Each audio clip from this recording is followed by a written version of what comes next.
Bonjour et bienvenue sur cette vidéo produite par Swebmaster, une vidéo qui s'adresse aux gens qui seraient intéressés par la production de sites web et puis qui ne connaissent pas Drupal. Donc, dans cette vidéo, je vais faire un survol de ce que c'est Drupal. D'abord, c'est un système qui permet de créer des sites web, de gérer son contenu et ses fonctionnalités. Drupal est gratuit.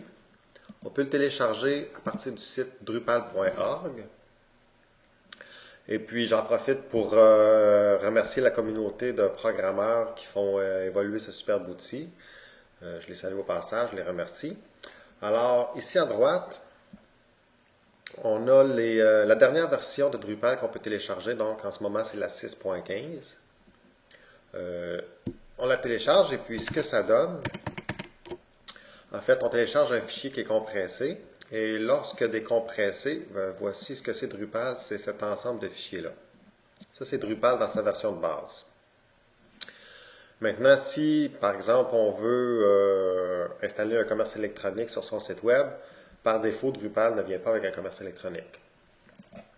On se rend sur le site, dans les modules, ici. On peut aller chercher un module qui permet de faire du commerce électronique. On se rend dans la section e-commerce. Et puis, dans cette section-là, on va trouver le module. On le télécharge, on l'installe sur notre site et puis il reste à le configurer. Je vais vous présenter le site Swebmaster. Ce que je vais faire, c'est parce que ce site-là, en me connectant en tant qu'administrateur, je vais avoir accès à un outil, en fait le menu qui me permet de gérer l'ensemble des fonctionnalités du site.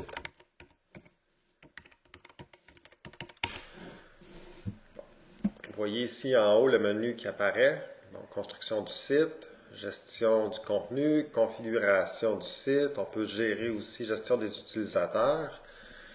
Donc ça c'est mon menu de gestion. Dans la construction du site, menu, ça c'est en fait c'est la section qui me permet de gérer tous mes menus. Vous voyez, j'ai service, documentation, contact, c'est mon menu principal. Il se retrouve ici. Service, documentation, portfolio, contact. Portfolio est désactivé. Si je veux l'activer, je clique sur activer ici et enregistrer la configuration. Et puis il devrait apparaître ici sous peu, le voici. Ensuite, j'ai la section des modules. Donc cette page-là, ça me permet, comme je vous ai dit, si on veut activer d'autres fonctionnalités à Drupal, lorsqu'on télécharge le module, c'est sur cette page-là qu'on vient de l'activer. Par exemple, dans le site, dans la section documentation, lorsque je crée un article sur mon site web, cet article-là, il peut traiter soit de modules pour Drupal, ça peut être un article aussi qui traite de planification de projet, ou un article qui parle de style graphique, de thème pour Drupal. Donc, je veux pouvoir, comme j'ai beaucoup d'articles qui ne sont pas nécessairement dans la même catégorie, je veux pouvoir les classer, ces articles-là, dans différentes catégories, selon différents sujets. Alors, ce module-là, qui me permet de faire module taxonomie, je l'ai téléchargé sur Drupal. À partir de la page des modules, ici, c'est le module Content Taxonomy, donc définit un type de champ pour les thèmes de taxonomie.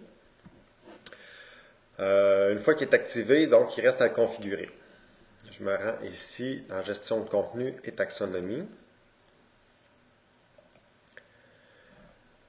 Et ici, vous voyez, j'ai pour mes articles la section documentation, je vais pouvoir les classer par sujet. Donc ici, dans lister les termes, c'est là que je viens écrire les différents sujets. Donc moi, mes sujets, c'est module pour Drupal, planification de projet, thème et graphisme.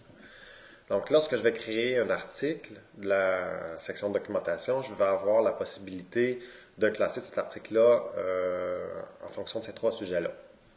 Je vais vous donner un exemple. Dans gestion de contenu, on va aller créer un article pour la catégorie documentation.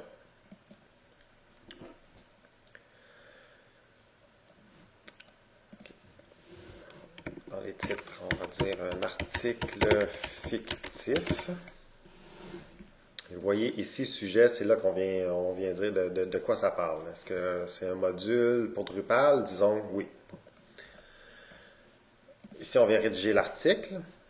Je vais prendre un contenu fictif pour que ça aille un petit peu plus vite.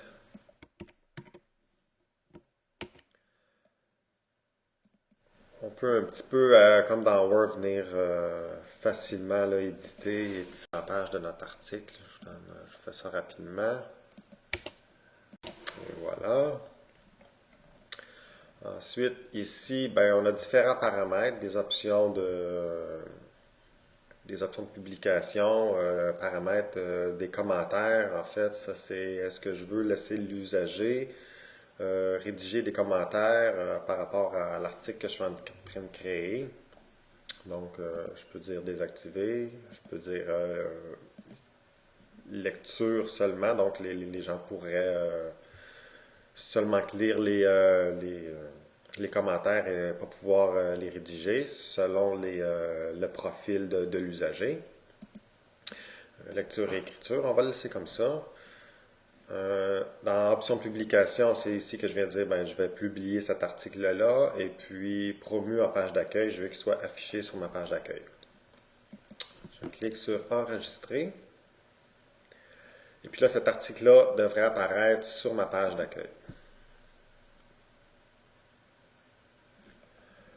Le voici. Article fictif. C'est bien notre article. J'ai dit que c'était un article de la section documentation. Donc, c'est normal que si je clique sur documentation, cet article-là, il va apparaître. Il va être ici tout en bas. Le voici. Puis, comme j'ai dit qu'il faisait partie de la classe des modules pour Drupal, donc en cliquant ici, module pour Drupal, j'ai la liste de tous les articles qui traitent de ce sujet-là, dont notre article qui est ici, article fictif. Et là, dans la configuration lorsque j'ai créé l'article, j'ai dit oui, les gens peuvent me laisser des commentaires. Alors, vous voyez, c'est bien vrai, dans la section des commentaires, on peut rédiger ici le commentaire. Et puis, si je fais sur enregistrer, ben, le commentaire va s'ajouter à cet article-là. Ben, puisque j'ai parlé un petit peu du menu ici de classification des articles, ce menu-là, je le fais afficher sur ma page d'accueil. Non, il n'est pas affiché sur ma page d'accueil, mais je voudrais peut-être l'afficher sur ma page d'accueil. Donc, comment est-ce que je fais ça? Je vais dans Construction du site, dans la section des blocs.